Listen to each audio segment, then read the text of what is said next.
come with development, you have these remnants of a very, a colonial system or of a colonial history.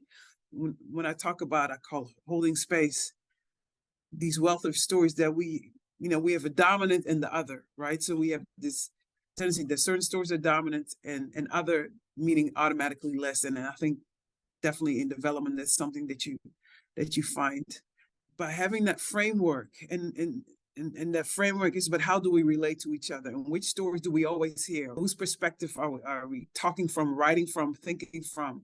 We have learned certain things about being in a dominant position or in a position of the other. And so we don't know the full story. The full story is how we are related to each other, how our stories interweave, how our stories are special, or how our stories are very regular. And so again, the richness, the complexities of our stories, we have these patterns of relating to each other.